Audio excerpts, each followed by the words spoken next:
대강절 초에 드디어 이제 불이 붙었습니다. 순서대로 어떻게 이게 불이 붙는 거냐? 어두운 초에서부터 밝은 초로 이렇게 갑니다. 이 성탄의 상징들이 몇 가지가 있어요. 뭐냐면 말씀으로 이 땅에 오신 것, 그리고 빛으로 이 땅에 오신 것, 그리고 우리와 같은 인간의 모습으로 이 땅에 오셨다. 이게 그 하나님께서 그 아들을 우리에게 보내주시려 하실 때, 또 오늘 말씀에 의하면 우리를 구원하시기 위해 그 자신이 우리와 같이 되신 것에 이제 많은 의미다 생각합니다. 촛불이 하나하나 이렇게 밝혀지면서 우리에게 더욱 가까이 다가오시는 주님의 은혜를 기억하는 이 대림절 기간이 됐습니다. 대강절로 정했습니다. 감리교회는요. 네.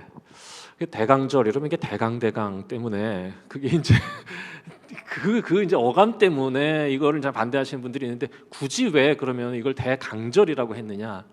대림 하면은 임재만이 느껴지지, 하늘에서 그 천국 보좌를 버리시고 우리와 같이 낮은 자리에 내려오신 그 주님의 은혜가 사라진다. 그래서 어감이 이제 대강이지만 어쩔 수 없이 대강, 내릴 강해서 이제 이렇게 씁니다. 자, 그런 대강절 기간이 되길 바랍니다. 솔직히 이렇게 이 성탄 시즌이 될 때마다 늘 우리는 이 메시지를 저는 기억해야 된다고 생각하는데, 이미 우리 주님께서는 역사적으로는 2000년 전에 오셨습니다. 그런데 우리는 또 매년 주님의 오심을 기다리는 대강절을 지내고 있는 거죠. 그래서 말입니다. 이미 오신 주님을 무슨 수로 기다리겠습니까? 그런데 우리는 매년 기다려요. 굳이 이걸 신학적으로 설명하라 그러면 이미 오신 주님과 오실 주님 사이에서 우리는 신앙생활을 하고 있다고 얘기할 수 있습니다. 그러니까 성탄의 시즌에는 항상 뭘 기억해야 되냐 하면 이미 우리에게 찾아오신 주님의 은혜를 기억하는 거고요. 그리고 그분이 우리와 함께 하셨고, 그분이 여전히 거룩한 영으로 우리 안에 주인으로 우리는 영접하였고 그분과 함께 살아간다는 사실을 믿음으로 고백해야 되는 거고요. 또 하나는 뭐냐? 다시 오실 주님을 기다리는 겁니다. 그게 이 성탄의 의미라 할 수 있겠습니다.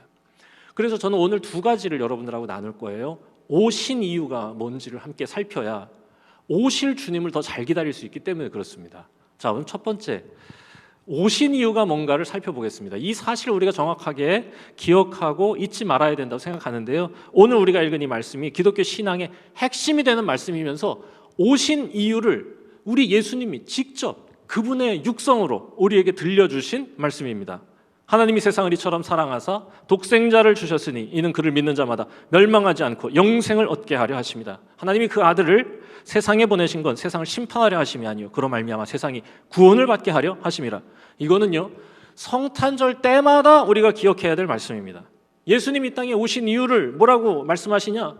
구원하러 오셨다. 자, 이 말씀은 언제 하신 말씀이냐면 니고데모라고 하는 사람이 어둠을 뚫고 빛이신 예수님께 나왔던 그날, 어두운 시간에 빛이신 주님께 이것도 상징적이죠. 그 니고데모가 빛이신 주님 앞에 나와서 그분과 대화를 시작하는 겁니다. 영적인 갈망과 갈증, 궁금함을 가지고 그 지혜자로 여겨지는 예수님이, 예수라고 하는 청년 앞에 선 것이죠. 이 성경 전문가가.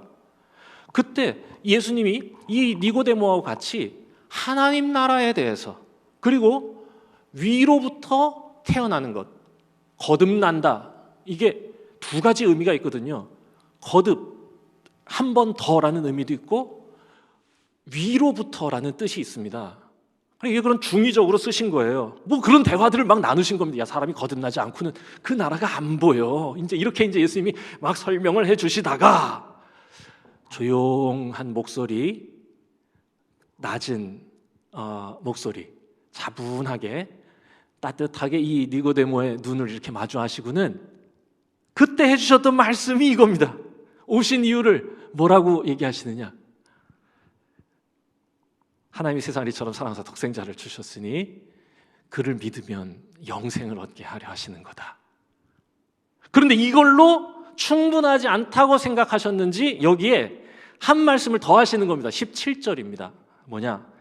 하나님이 그 아들을 세상에 보내신 건 세상을 심판하려 하심이 아니고 세상을 구원하려 하십니다.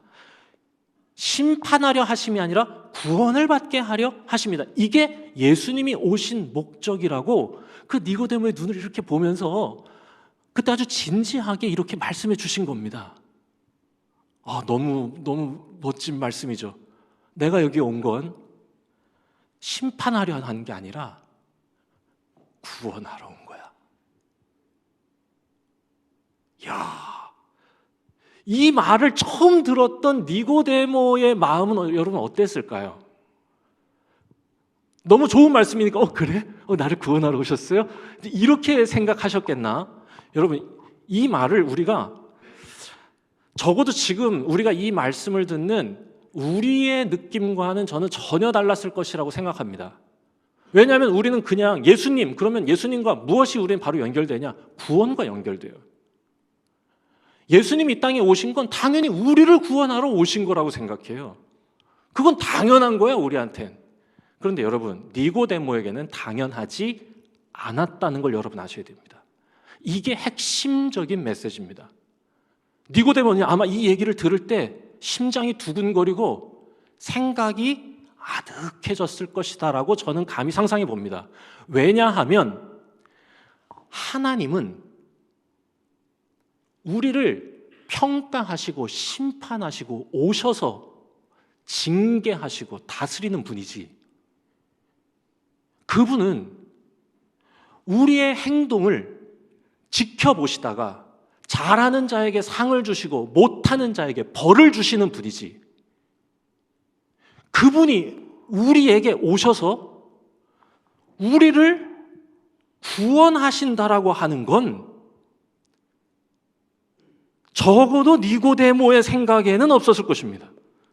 니고데모는 하나님이 어떤 분인지를 정확하게 안 사람입니다. 왜냐? 이 니고데모는요, 바리새인이었거든요. 바리새인은 그 누구보다 철저하게 하나님께서 주신 율법, 인간이 걸어야 할 토라, 그 길을 철저하게 실천하는 사람이었습니다. 왜 실천했을까요? 무서웠기 때문입니다.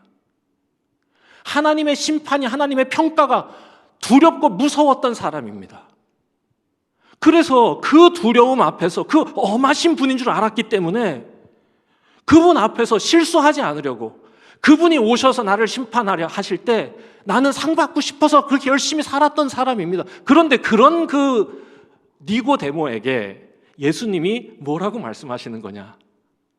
내가 온 건 심판하러 온 게 아니라 세상을 구원하려는 거다 라고 얘기하신 거죠.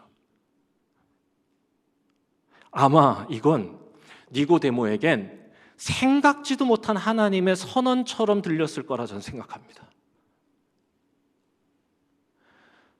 저는 우리에게 하나님이 우리를 그저 구원하시는 자비로운 하나님이라고 하는 생각만 남아있지 않기를 바랍니다. 우리에겐 그게 너무 당연한 시대거든요. 그런데요, 본래 우리 하나님은 세상을 하나님의 말씀으로 창조하시고 말씀으로 섭리 가운데에 운행하시는 분이세요. 질서 있게 살아가기를, 바르게 살아가기를 원하시고 우리에게 요구하시는 분이세요. 그러니 그분은 우리를 위하는 분일 뿐 아니라 실은 우리를 판단하시고 평가하시는 두려운 하나님이라는 사실을 우리가 절대로 잊어서는 안 된다, 그런 겁니다. 그런데 주님이 이 땅에 오신 이유는 뭐냐? 혼내러 오신 게 아니라 구원하려, 도우러 오셨다. 실은 우리 하나님은 평가하시는 분이 맞거든요. 그런데 그 평가하시는 분이, 판단하시는 분이 우리에게 오셔서 뭐라고 말씀하시는 거야? 내가 판단하지 않겠다가 아니야. 내가 판단을 잠시 미루겠다고, 내가 심판하기 전에 먼저 너희에게 와서 너희를 도와주겠다고 하시는 겁니다. 여러분, 이게 복음입니다. 이것이 복음 중에 복음이다. 세상에 그 어떤 신이 인간을 향하여 이와 같은 사랑을 보여준 적이 있느냐? 이게 신명기 저자가 말하는 고백이었던 것처럼 저는 오늘 우리도 동일하게 고백해야 합니다. 하나님이 우리를 위해 오셨다는 거. 그리고 우리가 바른 길을 걸으며 살아갈 수 있도록 우리를 도우러 오셨다는 거예요. 여기에 신약 성경에 보면은 하나님이 우리를 도우신다라고 하는 표현, 성령이 우리를 도우신다라고 할 때 이 돕다라고 하는 표현을요, 어떤 단어를 쓰느냐, 조금 어려운 단어인데 아는 척 좀 하겠습니다. 순 안티 람바노라는 단어를 씁니다. 이게요, 헬라어로 순 안티 람바노, 세 단어, 제가 일부러 끊었어요. 순 안티 람바노 이렇게 읽어야 되는 건데 세 단어가 합성어입니다. 이게 순, 이게 뭐냐, 순은 함께란 뜻입니다. together, 함께. 안티는 다 아시겠죠? 안티 뭐예요? 반대편에, 함께, 반대편, 람바노, 붙잡답니다. 함께 양쪽 끝을 맞잡는다, 이런 뜻이에요. 그러니까 주님이 우리에게 오셨다고 하는 거는 우리를 도우시는 거고요, 어떻게 도우시냐? 우리의 거룩을, 우리의 구원을 맞잡아 주신다는 겁니다. 그러니까 주님이 대신해 주신다는 게 아니야. 맞잡아 준다는 게 뭡니까?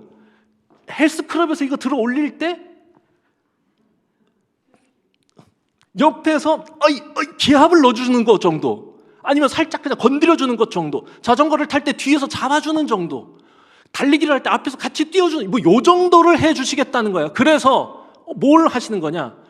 운동하는 이가, 자전거 타는 이가, 달리기 하는 이가 포기하지 않고 끝까지 그 길을 완주할 수 있도록, 운동하는 이가 소기에 자신의 목적을 성취할 수 있도록 끝까지 함께 곁에서 응원하고 힘주시고 도와주고 위험할 때 잡아주고, 이거 해주시겠다. 여러분, 이게 여러분 얼마나 기쁘고 복된 소식입니까? 구원은요, 하나님이 우리를 대신하여 우리에게 주시는 것이 아닙니다. 우리와 함께 연약한 우리를, 혼나 마땅한 우리를 판단하고 평가하고 심판하시기 전에 먼저 우리를 도와주시고 인도하셔서 하나님이 원하시는 창조하신 그 모습 그대로 우리가 살아가기를 만들고 빚어주시는 분이다.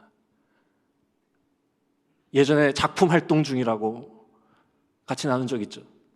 주님이 우리를 작품으로 만드시는 중이다. 이게 얼마나 복된 소식입니까? 그러니까요, 우리가 예수님을 믿는다는 것, 이 성탄의 계절에 예수님을 기다린다고 하는 뜻은 뭐냐? 주님이 우리의 손을 맞잡아 주신다는 걸 믿는 거고요, 주님을 모시고 살아가는 우리가 서로를 맞잡아 주며 살겠다는 다짐입니다. 이게 교회 아닐까? 그러니 절대로 혼자라고 생각하면 안 됩니다. 사회가 핵 가족을 넘어 핵 개인화, 개별화, 파편화된 이 시대를 살아가면서 자유는 생겼지만 내가 스스로 내 인생을 책임져야 하는 부담이 늘어난 시대 아닙니까? 혼자가 아닙니다. 이걸 외치고, 이걸 이루고, 이걸 보여줘야 하는 게 교회입니다. 어느 래퍼의 가사가 생각납니다. 혼자라는 생각은 혼자만의 생각. 라임이 참 기가 막히다, 이렇게 생각합니다. 여러분, 혼자가 아닙니다. 예수님이 맞잡아 주시고 주님의 몸된 교회가 맞잡아 주는 것, 이것이 주님이 우리에게 주신 은혜고 우리가 주님의 은혜로 함께 더불어 교회를 이루는 모습이다. 여러분, 예수님 믿는 교회는 맞잡아 주는 교회입니다. 중앙은 배화는 중앙을 잡아주는 겁니다. 서로 무너지지 않도록, 쓰러지지 않도록. 모자라도 맞잡아 주고요, 모자라서 맞잡아 주는, 목사가 좀 모자라도 맞잡아 주는, 더 잘할 수 있도록 눈빛으로 살짝 힘을 보태주는. 고개 숙이지 마시고 저를 다 보시고, 목사가 실수해도 맞잡아 주는 교회가 진짜 교회입니다. 예전에 정말 이불킥 할 만한 사건이 저에게 이제 몇 번 있었습니다. 전에 이제 저 종교교회 청년부 할 때인데 파송 찬양을 부르는데요. 나로부터 시작되리라는 찬양입니다. 저 높은 하늘 위로 밝은 태양 떠오르듯이 이렇게 하는 겁니다. 은혜롭고 막 신나는 찬양이 파송 찬양이니까 그때 막 즐겁게 찬양하면서 다짐하고 다 이제 파송하는 거 아닙니까? 그런데요, 제가 그걸 어떻게 불렀냐? 막 반주가 나와서 저 높은 하늘 이렇게 해야 됩니다. 그런데요, 아침 해가 빛나는 끝이 없는 피구왕 통키를 불러버렸습니다. 여러분 이게 코드가 똑같아요. 제가 올라가기 전에 절대로 김영석 절대로 피구왕 통키는 안 돼. 아침 해가 아니고 저 높은 하늘이야. 그랬는데 노래를 하는데 와, 감당이 안 되더라고요. 왜냐면 되게 막 멋있는 척하면서 설교했었거든요. 신방 가서도 그런 일이 있었습니다.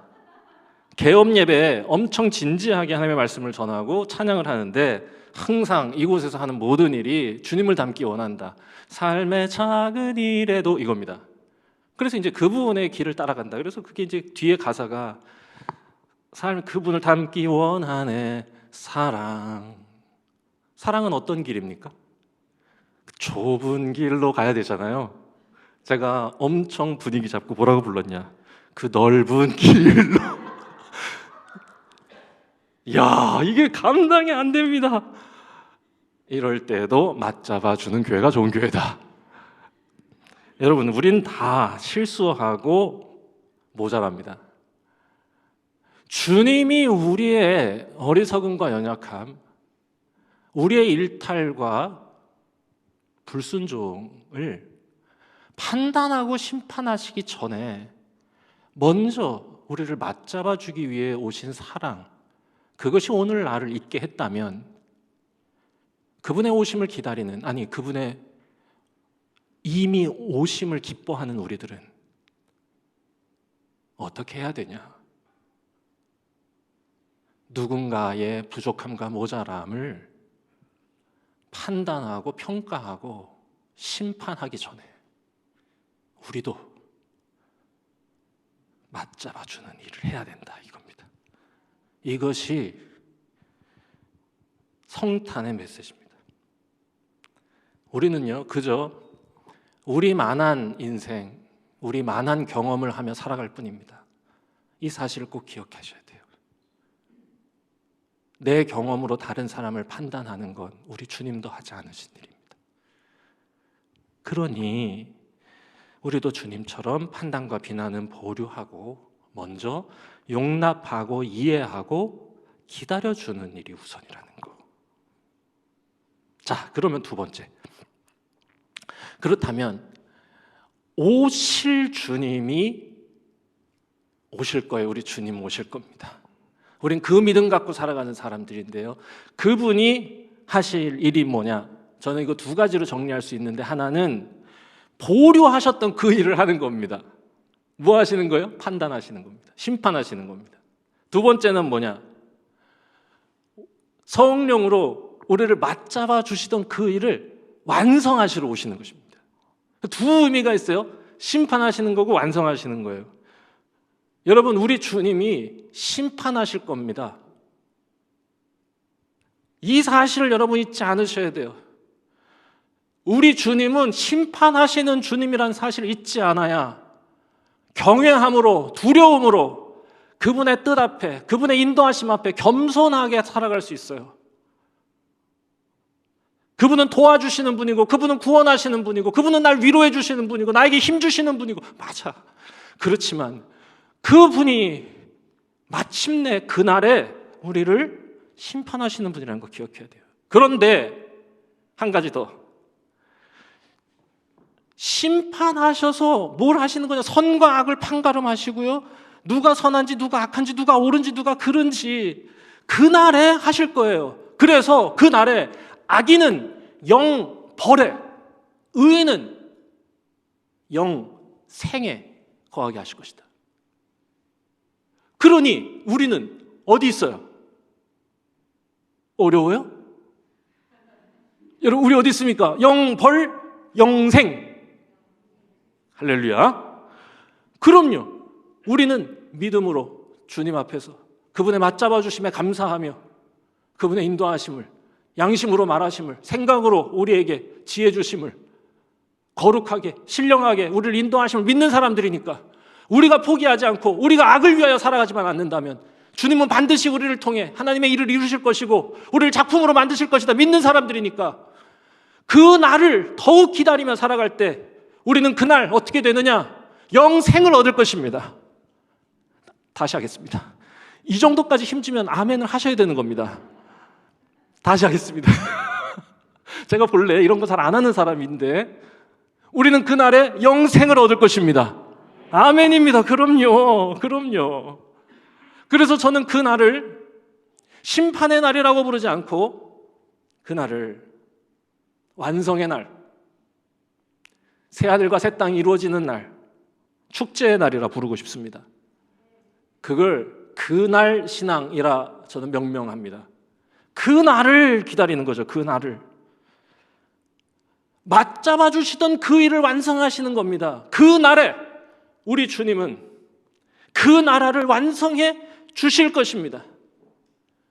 고린도전서 3장 13장 12절에 우리가 지금은 희미하게 거울로 보는 것 같이 우리가 그렇게 보지만 그때에는 얼굴과 얼굴을 대할 거고, 지금은 부분적으로 알지만 그때에는 주께서 나를 아신 것 같이 다 알게 될 거다.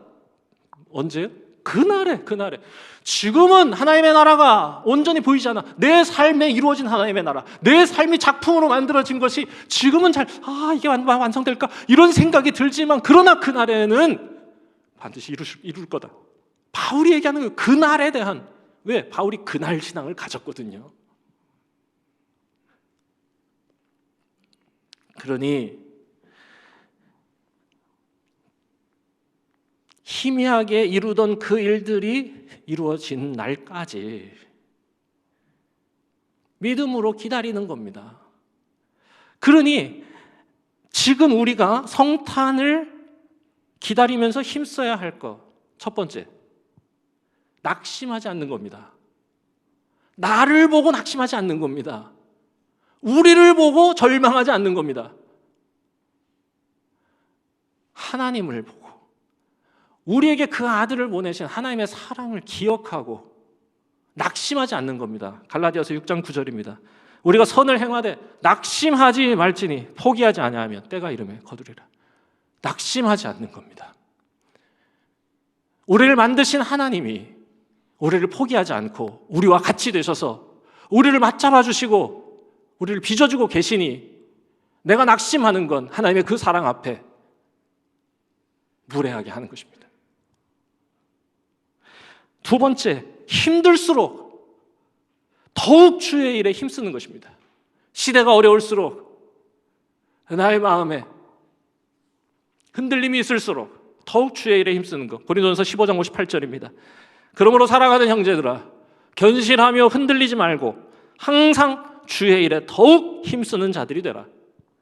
이는 너희 수고가 주 안에서 헛되지 않은 줄 압니다. 여러분, 보여주신 그 꿈, 지금은 희미하지만 그날에 선명하게 완성될 것입니다. 우리를 통해서, 우리를 빚으셔서. 우리가 낙심하지 아니하고 포기하지 않고 더욱 주의 일에 힘쓰면 그날에 우리 모두를 아름다운 작품으로 완성해 주실 것이라 믿습니다. 말씀 정리하겠습니다. 주님이 오신 이유, 우리를 심판하려 하심이 아니고 우리를 구원하시기 위함이다. 여러분, 이 사실 기억하시고 우리를 판단하시고 평가하시기 앞서 그것은 잠깐 보류하시고 우리를 맞잡아 주신 그 주님의 사랑이 오늘의 나를 있게 했다고 하는 사실을 감사하는 것, 그게 이 성탄의 계절 우리가 고백해야 할 것입니다. 동시에 우리의 사명도 주시는 것입니다. 우리를 먼저 이해해 주시고 용납해 주시고 맞잡아 주신 그 주님이 우리 안에 거하신다면 주님은 또한 우리를 통해 서로를 맞잡아 주게 하실 것이니, 부디 우리 감정은 서로를 평가하고 판단하라고 자꾸 부추기지만 그것을 잠시 보류하고 서로를 맞잡아 주기 위하여 서로를 이해하고 용납하는 아름다운 포용과 격려가 있는 사랑의 공동체 이루어가면 좋겠습니다. 끝까지 이 일에 낙심하지 마시고 이 일에 절망하거나 포기하지 않고 나아가면 그날에 우리 주님은, 다시 오실 주님은 반드시 우리를 통해 그 아름다운 일을 이루실 것이라 믿습니다.